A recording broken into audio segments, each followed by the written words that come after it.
I've got 50 Shades Freed, and this is the third and hopefully... What? No. Oh, yes. Already? You're already saying no? You should be saying no. It's hopefully the third and hopefully final of these 50 Shades of Grey movies. Because let's be honest. All right, it doesn't matter what I'm about to say. You either love these movies and are going to see them no matter what, or you're a regular human being.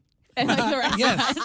And I'm sorry, I know that's a little harsh, but I just do not understand the appeal of these movies. Because you didn't read the books. I did not read the books. I did not see the first movie. I did see the second movie on some sort of personal masochistic journey. Yeah, like, and you gave it a 0, I gave by it, the way. It was the first ever 0 and only 0 until now, possibly.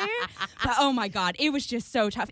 First of all, you can't see the third one without having seen, I assume, the first and the second one, because they just drop you right into the plot. There's like a quick montage at the beginning, and I was like, I don't remember most of this. At one point, they referenced something that happened in the second movie. I was like, I don't remember that. Mm-hmm. See, I clearly have like tried to repress these memories because that's how painful they were.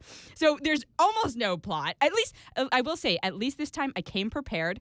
I drank a lot of vodka before and during just to make sure I was okay. So it made it a little more enjoyable than seeing the second one. I don't normally drink during movies, but this one I was like, this is the only way I'm going to get through this. So oh my God, I'm fairly confident that I've seen better plots and better acting in like those late night Cinemax softcore porn movies. Oh yeah, I love those. Because, yeah, honestly, Cinemax. Like, at a certain point, the dialogue, it was very early on, the dialogue and, like, editing reminded me of The Room, which is, you know, one of those, it was terrible, but at least The Room is trying to be genuine. This is just trying to make money, I assume, at this point. Yeah. And, like, okay, I get it. If you're going to go see it and you're going to watch, like, two hot-ish people who hate each other smush bodies together, sure, if that's why you're saying. Except for this one doesn't even have that much of it. It's totally downplayed. There's maybe a couple scenes like that, and I was just like, these are uncomfortable. Not because I'm uncomfortable with what's happening, just because there's no chemistry between them. This was kind of like, okay, now they're married, now they're going to have a baby. This was like the settling down last book movie, basically. Yeah, sure, I have to take your word for that because it was just... I don't like the baby plot comes. It's in the trailer, so I'm not spoiling it too much. But like that comes in like 3. They get pregnant. They get married. They get married. She gets pregnant.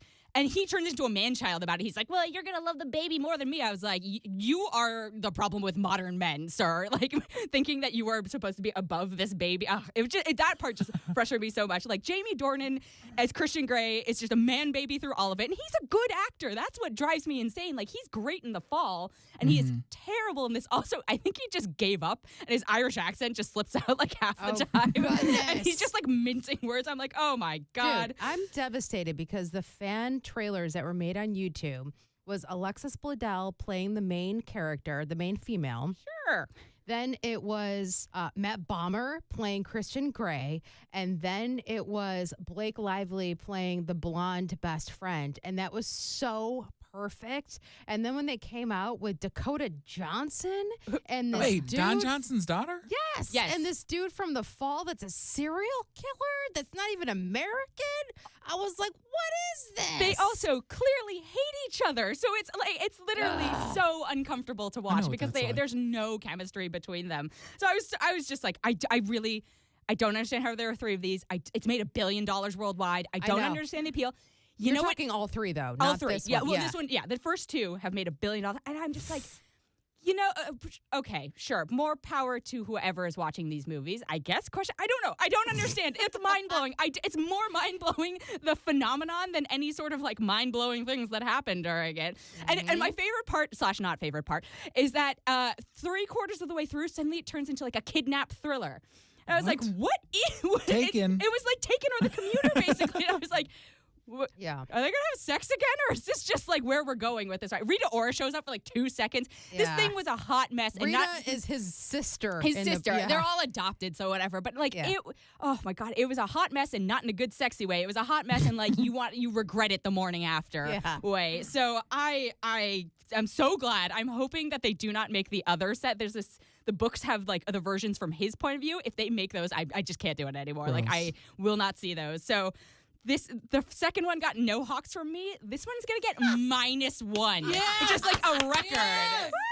It was so bad. Because at least the second one, I was laughing at points. This one, I was just shaking my head and going, what? Why? What? Yeah, exactly. Oh, my God. Just please.